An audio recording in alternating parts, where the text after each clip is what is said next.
Hello everyone, welcome to the channel. My name is Athena of Athena's Essentials. I am the creator and owner of said company.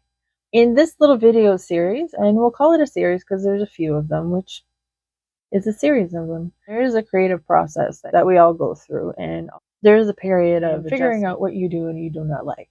So while I'm figuring out what I do and I do not like in these types of products without giving it away, so come along while we figure out what happens with Pumpkin Pie Spice by Nature's Garden. While we were making the facial soap, I've been thinking I have a bunch of fragrance oils, which am curious to use before. So I have this Nature's Garden Pumpkin Pie Spice, which smells terrible on its own. I think if it's not as strong and watered down, say in a soap of the right percentage or in a candle, it would be great. But my first impression of all fragrance oils, actually, they stink. I have this from the last video that I was using just in case I had extra. It's just these little, it's called a guest loaf. Let's play with everything we don't use. I have wanted to try out these nature tints. So I've got lemon yellow and red, and we will see. So first thing is I've made a little recipe with coconut oil, tallow, and olive oil. And let's throw it all together. I don't know how this is going to work. And some fragrance oils mess up your soap. Let's give her a go. We're going to tear this out. We're going to measure out the lye first.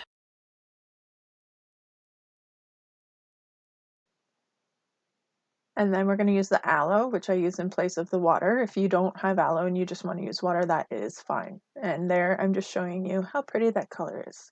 Now remember, always lye into water. Never, ever, ever water into lye.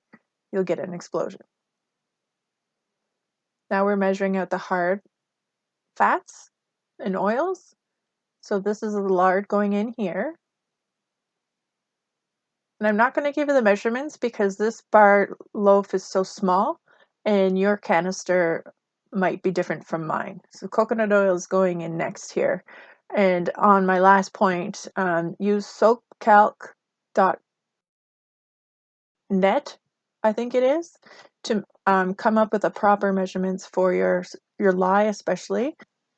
Now here I've jumped right into measuring out the fragrance oil, and I gotta tell you, I found this pretty funny that it was such a small amount. It is a guest loaf that we're trying here, and of course the amount would be small, but it was pretty funny. And I did get it everywhere, so if you spray 99% alcohol on your tools of stainless steel and silicone, it won't wreck them, but it will take off any oil or fragrance residue. Now the hard oils and butters have come off the stove, and I just melt down the tallow because it melts down first, and I just sort of do a heat transfer to get the rest of it in here. Is anybody else a neurotic scraper? I scrape everything. I don't make you watch it all, I promise. So now we've got our lye. Let's cool down. I put this one in the freezer for a little bit, actually. If it is too hot to the touch, don't use it. I have learned, trust me, hot soaping, unless you're in a slow cooker, it's not worth it. Everything seizes. It's not fun. I'm going to blend this just past emulsion because I don't know how this is going to work out, and I don't know if this fragrance oil at this point is going to, if it's going to accelerate my trace or not. So I'm just want to get it all mixed up, but I want to give myself some time to play with it. In going with trying everything, we're also going to try out some micas in the soap today, as well as the nature tints and titanium dioxide, because why not? So first we're going to use sort of a tablespoon and a half is what I'm measuring out here. And for those of you who are worried about it, those popsicle sticks, they go in the green bin. And I remember thinking here that I really liked how creamy this worked out to be. It's sort of it wasn't really, really bright white, but it was kind of a soft, I was looking for a base. At this point, I realized I have too much for the loaf. I've measured incorrectly. I've doubled the recipe actually, but I have these nice little silicone molds that I have bought for when I have figured out the recipe for shampoo soaps. and conditioning bars. So I want to see the shape of them, and while we're trying everything, why not? Let's use that too. So we're going to separate it into two because I want two different colors. And we're going to go straight in with the Nature Tint. So this is Nature Tint Red by New Direction Aromatics. And always go slow. When you're working with new materials and things, you don't know how they work out. So some of them, 2 drops would have made that like blood red. This, however, you'll see in a second, kind of makes it just a tiny bit peachy, which is actually really nice. I have some plans for to use just 2 drops like this to sort of make it a soft off-white color. But it's not what I'm looking for. Pumpkin spice. I was trying to make a red, so I wasn't sure how red these nature tints would make this, and I regretted putting in the titanium dioxide. So I think next time, if I'm looking for a red, I'm not going to make it white first. Everybody with a color wheel is going, well, the color wheel white and red make pink. Duh, thanks. I just thought starting with a whiter base, then a yellow base would end up better. I was wrong. Insert clap on the back for you. Good job. Now, because I don't like the color here, we're going to try red because we're looking for pumpkin, and I've already made it peach. Let's make it a different color peach, and I want to know how much this yellow works.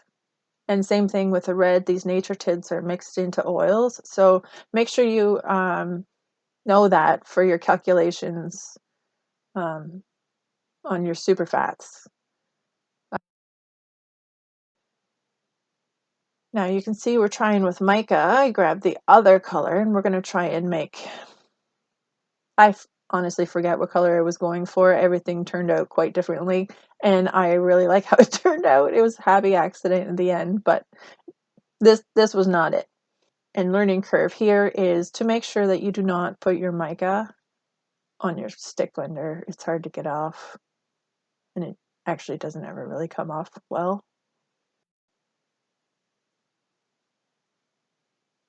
So we're going in with a more of a maroon color and some orange colors, and we're going to try and make like a more fall leafy kind of a color with it.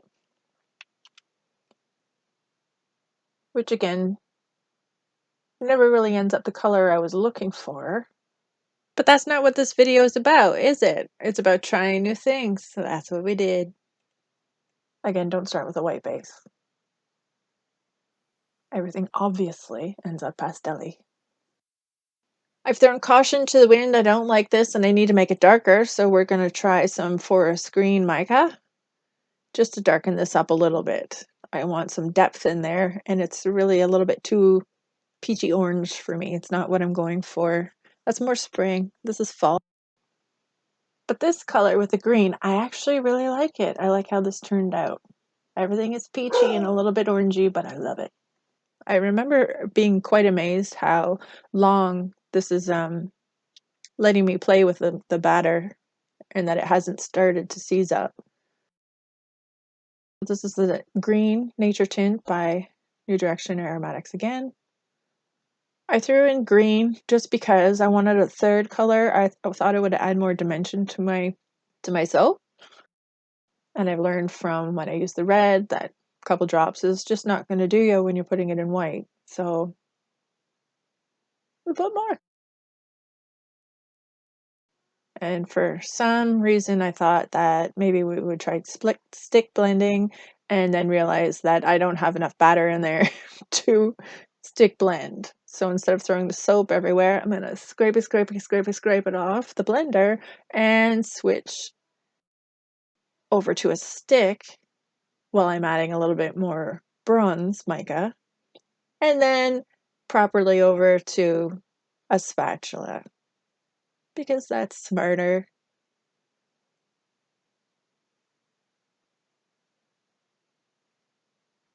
And now we're ready to pour.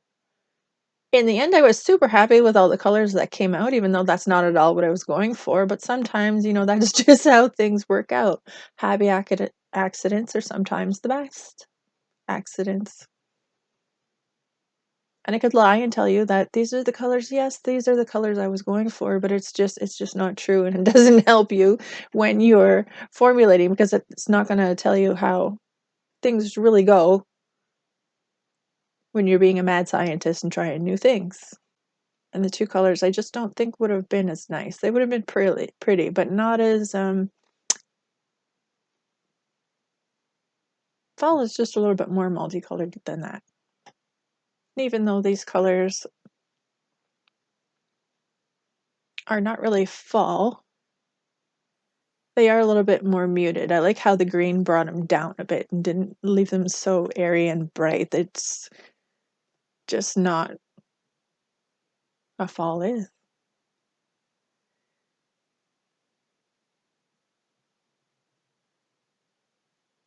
So in the silicone molds, I'm hoping that these will turn out nice and smooth, that they look like this silicone mold to me was a little bit flimsy, so it's a surprise how this actually held up.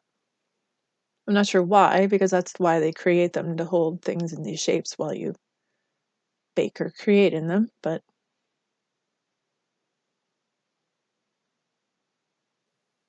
so we're swirly till we are all done here. And this is where you can get fun with things. This is the creative part where it's just really up to you, especially when you're creating the soap for the first time. You get to decide what it's going to look like. Spoiler alert is I love how the silicone mold worked out, and I can't wait to do the shampoo bars and the conditioner bars with them. I have to say, I'm also really pleasantly surprised on how this scent turned out. The pumpkin pie spice by Nature's Garden is actually very pleasant when it's all mixed up and in there. I actually only used a 4% fragrance load, so that is probably part of it. I like a really soft scent. I don't like my soaps to be over smelly. For most of them, there are some other ones in videos coming in that are a little bit stronger for good reason, but this one is nice and soft. I didn't want it to overpower. It worked out. My camera angle is a little messed up here. It is, I'm not fully set up. I will be showing you a little bit of a kitchen reno once I get to that. We just moved into this new house not too long ago, so everything is different.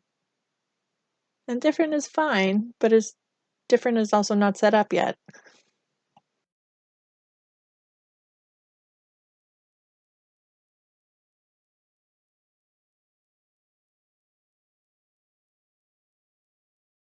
Another little side note is ladies and gentlemen who are going to be soapers and are currently soapers, the wide spatulas are not my favorite for small loaves and finicky work here. I did notice in these round ones, though, that there were a lot of air bubbles popping up. And tappy, tappy, tappy, tappy, tappy, tappy, tappy. I'm just playing around with what I want the swirl to look like. I actually got two little small seashell soaps you can see at the top there. Waste not, want not. Those went to my kids who loved them. I really am surprised at how long I had to play with this fragrance. This one allowed me to work with it for so much longer. I had a lot of fun. And I have to say, although it's really smelly when you take a big whiff out of it out of the bottle, once it's mixed up into the batter, it is actually really nice. Now, to get your gloves off nice and cleanly, take one glove, grab very carefully, and pull your hand out. This is what I'm showing you here. Then, with the other hand, now clean, grab the end of your glove and pull it off like a sock. Roll it up. Then you're not touching anything, and your hands stay nice and debattered unless you poke the side of the loaf mold. Cleaning up is always easier if you do it before the soap is hardened. Cutting it off or trimming it down is not ideal. Comment below what your favorite fragrance oil is and try to say that one 3 times fast. They feel a little bit soft. I like the look of that. That's really cute. And they are, after 15 hours, ready to unmold. So I'm a little bit concerned. Oh, no, I'm not. No, that's soft enough. That'll be able to cut. I like how each one is different. And that color is the peach color from yesterday. That you see? Okay, now just that one feels hard already. That's how it looks inside the mold, and that just peeled away nicely. Give it a little Yeah, so that is ready to, if I had waited 24 hours, I don't know if I would get this cut. All right, got the cutter, got my knife. I have to show you this. My husband made me this. You guys can see, I had to measure it out an inch. Anyway, that's my cutter. It still smells like pine. It's wonderful. Like that. And yep, that is definitely ready to cut. Look how pretty that is. And look at that, it's so hard, it's a little crumbly on the sides. So those are really pretty. All right, let's cut some more. I do have one of those cheese wire things, but I like how stable this keeps the soap. There we go. That is nice and light. Okay, I'll take it back. This pumpkin pie spice actually smells pretty good. I wouldn't mind making a candle with that. There we are. Pumpkin pie spice from Nature's Garden. Didn't accelerate my trace a whole bunch. Didn't break my soap. And doesn't stink. Smash the like button if you did like this video, and subscribe if you want to see more.